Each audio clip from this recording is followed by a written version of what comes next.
Diogenes of Sinope. Part 1. The Man Who Lived Like a Dog. Diogenes didn't enter the world of philosophy gently. He didn't glide into it wearing robes or speaking in riddles. He barged in shirtless, chewing on a crust of bread, and loudly questioning why anyone needed furniture. He was born in Sinope, a coastal town on the edge of the Black Sea, around 412 BCE. His father was a banker, and for a while, Diogenes followed in his footsteps until he was caught tampering with the currency, not in the metaphorical, challenging economic norms kind of way. He quite literally defaced coins, got caught, and was thrown out of the city. Thus began a life of exile, wandering, and philosophical sabotage. When he arrived in Athens, he found a city bursting with thinkers. Socratic dialogues drifted through the air like smoke, and the streets were filled with men discussing virtue over goblets of weak wine. Most were concerned with defining justice, discovering truth, or explaining the nature of the soul. Diogenes, by contrast, wanted to know why anyone needed a silver spoon to eat lentils, or why, for that matter, we even thought lentils required spoons. He chose to live in the streets, sleeping in a large ceramic jar near the marketplace. It wasn't poverty forced upon him. It was poverty chosen deliberately, with a kind of theatrical defiance. He believed that the simpler life was, the closer it was to nature, and the closer to nature, the closer to truth. Wealth, status, manners, and all the things society valued, he rejected them entirely. One day, he saw a child drinking water from cupped hands. Diogenes, who had up to that point been using a wooden bowl, immediately threw it away. "A child," he said, "has beaten me in simplicity." He was crude, blunt, and at times deliberately provocative. He walked around Athens in broad daylight, holding a lantern, claiming to be looking for an honest man. He would bark at people he disliked. He often used his own body, his habits, and his lack of shame as weapons, disrupting lectures, mocking public figures, and performing acts that no one would dare repeat, all to make a point about hypocrisy and pretense. He didn't write books. He didn't open a school. He wasn't interested in building a legacy. His philosophy wasn't something you studied. It was something he lived every single day in full view of the public. When asked what he'd learned from philosophy, he replied, "To be prepared for every fortune." When people mocked his way of living, he said, "Dogs bark at what they don't understand." And when Alexander the Great, the most powerful man in the world, came to meet him and asked if there was anything he could do, Diogenes simply replied, "Yes, stand out of my sunlight." His ideas would later help shape the foundation of Cynic philosophy, a belief that virtue is the only good, that all artificial desires should be rejected, and that true freedom comes from self-sufficiency and honesty, even when that honesty makes others uncomfortable. Diogenes was not trying to be liked. He was trying to wake people up, and in his strange, stubborn, ragged way, he did exactly that. Part 2. Virtue in the Dirt. Athens was, at the time, a city obsessed with image. Temples gleamed, statues loomed, and philosophers argued in polished phrases about what it meant to live well. Diogenes, meanwhile, was washing vegetables in a stream, grumbling to himself about how absurd it all was. He didn't just live in poverty, he made it into a kind of protest. Every act, every word was a challenge to the comfort and hypocrisy he saw around him. Where others cloaked themselves in elaborate ideas, Diogenes wrapped himself in a simple cloak and asked, "What are you hiding?" He had no fixed address, no real possessions. He begged for food, slept outdoors, and openly mocked those who thought this was a tragedy. To him, luxury was the trap.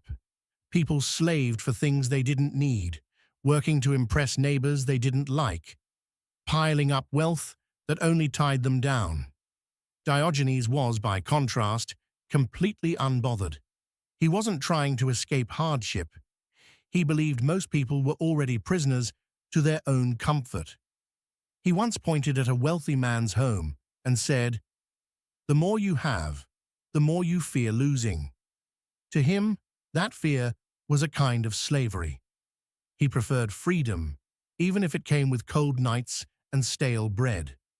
Not surprisingly, his behavior made him something of a spectacle. People would come just to see what he was doing. And Diogenes rarely disappointed. When one man asked why people gave money to beggars but ignored philosophers, Diogenes replied, "Because they think they might one day go blind, but never that they might need wisdom." He had a talent for cutting straight through pretense. He didn't care who you were, a general, a priest, a merchant, a scholar. He treated everyone the same. In fact, he made it a point to offend people equally. He once saw a man at the baths, scrubbing himself with extravagant oils, and said, "You'd be cleaner if you washed your mind." At times, it wasn't clear whether he was serious or just enjoying himself. But underneath the insults and antics was a sharp philosophy that virtue doesn't require wealth, status, or education. Just honesty, self-discipline, and the willingness to reject what others blindly follow. He also believed in practicing what he preached, even when that meant humiliation. He refused to be ashamed of natural human behavior, something that shocked the Athenians, who were deeply concerned with appearances and propriety. Diogenes simply didn't care. If nature made him a certain way, he saw no point in pretending otherwise. This is where he earned the nickname, the dog. Some meant it as an insult. Diogenes embraced it. Dogs, after all, were honest creatures. They didn't lie, didn't hoard, didn't flatter. They lived simply, ate when hungry, barked when annoyed, and curled up wherever they pleased. To Diogenes, that was something to aspire to. He wasn't anti-intellectual. He simply believed that most so-called wisdom was a distraction. He often said that philosophers should be judged not by their theories, but by how they lived. By that measure, he believed, most of them failed. It's tempting to think of Diogenes as just a provocateur, a man who enjoyed scandal. But there was real discipline beneath it all. He trained himself to endure hunger, cold, insults, and loneliness. Not out of masochism, but because he believed that freedom came from needing nothing. Diogenes didn't want students, didn't want followers, didn't want a legacy. He wanted people to wake up, to stop pretending, to live simply, honestly, and without fear. And in a city obsessed with reputation and decorum, he chose instead to live like a dog, and made it look somehow like a kind of victory. Part 3. Lanterns, Kings, and the Honest Man. There are stories that survive because they're beautiful, and others that survive because they're too strange to forget. Diogenes was the source of many such stories.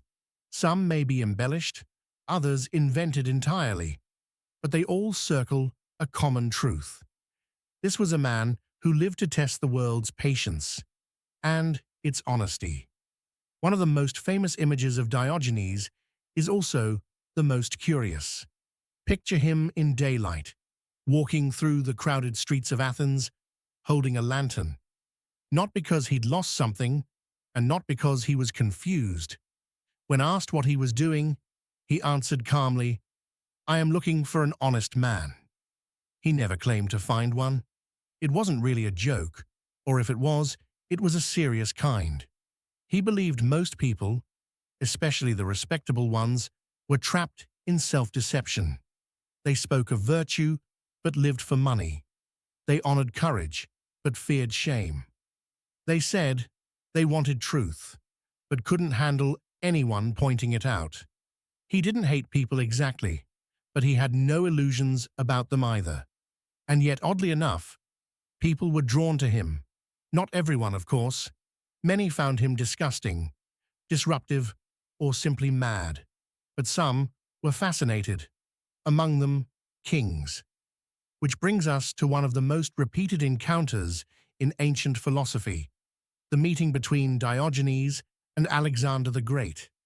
Alexander, at this point, was young, brilliant, and already famous. He had conquered half the known world and was busy preparing for the rest. But he had also been raised on Greek culture, steeped in philosophy, and had a genuine admiration for men who lived with integrity.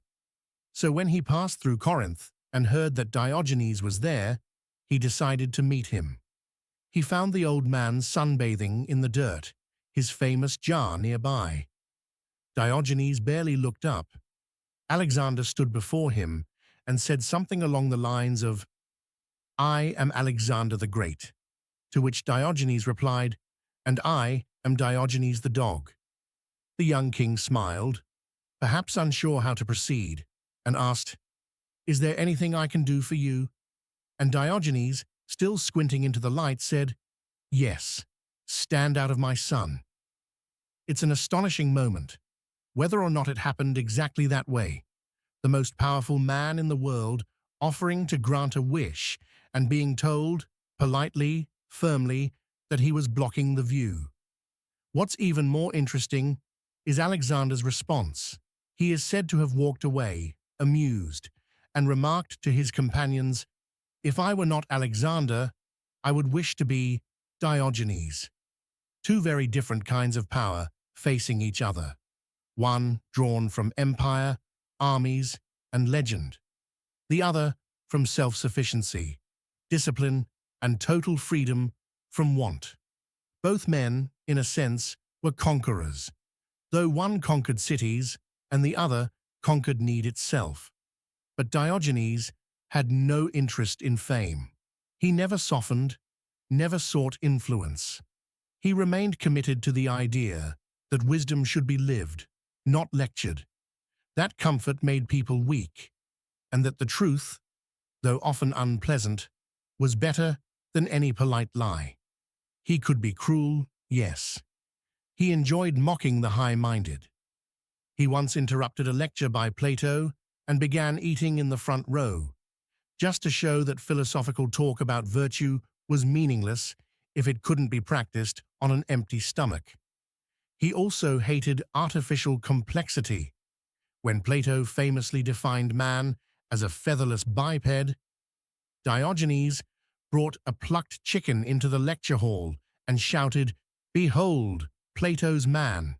The definition was later revised. It wasn't just disruption for the sake of it. He believed philosophy had become too comfortable, more about reputation and wordplay than about living honestly. He wanted to tear it out of the seminar rooms and throw it into the street to be tested in dirt and daylight. Diogenes didn't offer a system. He didn't ask to be followed. What he offered was an example, a man with nothing who feared no one, who said what he meant, who needed no title, no riches, and no audience to live freely. And in a world full of performance, that, he believed, was the most honest life a person could live. Part 4. Dogs, Discipline, and the Making of a Cynic. By now, Diogenes had become something of a permanent feature of Athenian life. Like a stubborn tree growing through stone, he wasn't going anywhere, and he didn't care who had to step around him. He was part jester, part prophet, and part cautionary tale. But there was a method behind the madness. Diogenes wasn't chaotic for chaos's sake. He was, in fact, deeply disciplined. He lived with fewer comforts than even the poorest slave, yet kept his mind sharp, and his sense of purpose clear. That purpose was virtue, not the kind you put on your family crest or whisper about in temples, but the raw, unpolished kind that comes from mastering yourself. He believed that true freedom was internal, that no ruler, no law, no misfortune could enslave someone who wanted nothing, feared nothing, and lived according to nature. And nature, to Diogenes, didn't mean the stars or the sea. It meant living as a human animal without shame or illusion. This led him to embrace the title others gave him, kynikos, or dog-like. It wasn't flattery, but it suited him. Dogs, he argued, had a kind of honesty people lacked. They ate when they were hungry. They barked when they were annoyed. They didn't flatter, didn't lie, didn't pretend to be more than they were. And they certainly didn't sit around discussing virtue while avoiding anything uncomfortable. So Diogenes embraced his inner dog. He lived openly, even vulgarly. He refused to be ashamed of anything natural. He believed that shame itself was artificial, something society created to keep people obedient and distracted. He urinated in public. He defecated without ceremony. He once performed a rather more shocking act in the marketplace and, when rebuked, said, "If only it were as easy to quiet hunger by rubbing the belly." It wasn't that he was proud of these things. It was that he didn't see any reason to hide them. Pretending to be something other than human, he thought, was the root of most misery. Naturally, this behavior didn't endear him to everyone. The rich thought him a madman. The respectable thought him obscene. Even many philosophers kept their distance. But a few listened. One such figure was Crates of Thebes, who later adopted Diogenes' way of life and helped pass the torch to what would become the Cynic school of philosophy. Unlike many ancient movements, Cynicism wasn't about writing treatises or establishing institutions. It was about a way of being, one that didn't require a classroom, only courage. To Diogenes, philosophy wasn't meant to be admired. It was meant to be used. If it didn't change how you lived, it was just decoration. And if you lived well, if you lived freely and honestly, then you didn't need much else. This is why Diogenes rarely debated. He preferred demonstration.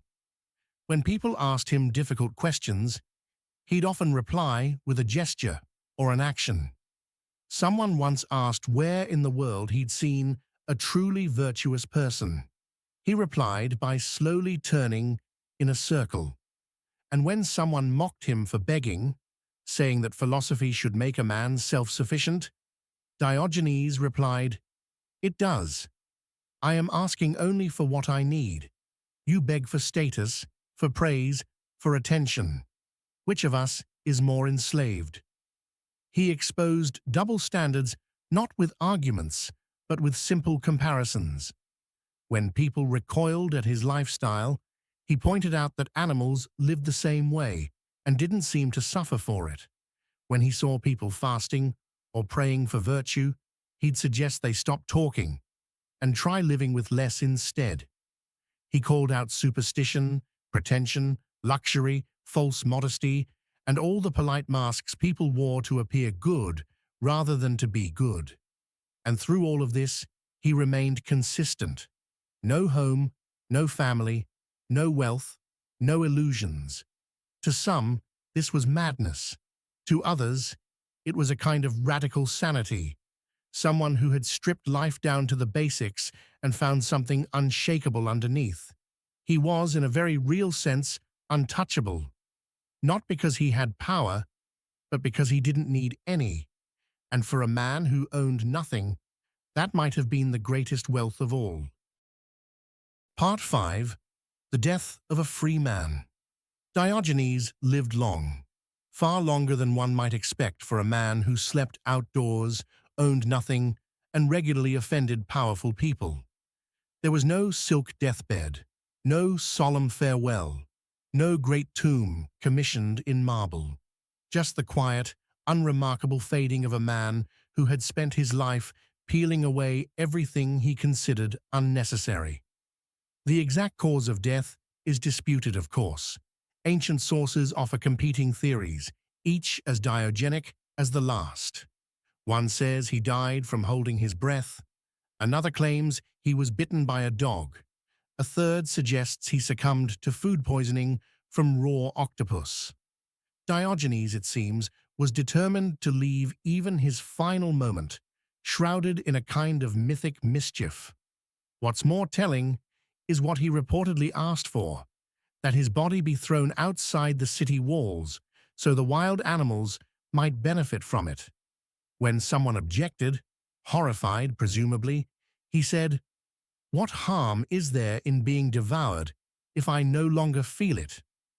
And there it is again, that piercing indifference to the performance of death, just as he had shown indifference to the performances of wealth, reputation, or custom in life. Diogenes didn't want a legacy, he wanted honesty, and that included facing death without fear or flattery. Of course, the people of Corinth, or Athens, or whichever city had claimed him by then, did not leave his body to the dogs.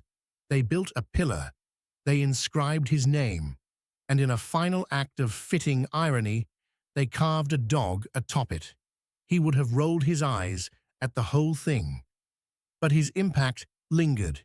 His ideas, so wild, so simple, so stubbornly human, didn't vanish. They passed into the bloodstream of philosophy. Crates carried the torch. Zeno, founder of Stoicism, was said to have studied under Crates, making Diogenes an unlikely grandfather to one of the most influential schools of thought in Western history. But it's not just the Stoics who owe him something. Diogenes stands as a kind of mirror, held up to the face of any society that tells itself comforting lies. He reminds us that much of what we call progress is ornament, that freedom can't be bought, that virtue, if it exists, probably doesn't wear robes or speak in polished syllables. He reminds us, too, that shame is often a tool used by the powerful to tame the rest, that if you want to be truly fearless, you have to be ready to look a bit ridiculous, and that sometimes barking at nonsense is more useful than bowing to it. He lived without furniture, without income, without approval. He disrupted lectures, defaced definitions, and asked questions no one wanted to answer. But what he offered, behind all the provocation, was a challenge. Strip life back to its bones and see what remains. Most of us never will. Most of us wouldn't dare. But Diogenes did. And in doing so, he showed that the truest kind of rebellion may not be loud or bloody. It might just be a man, sitting in the sun, asking the world to get out of the way.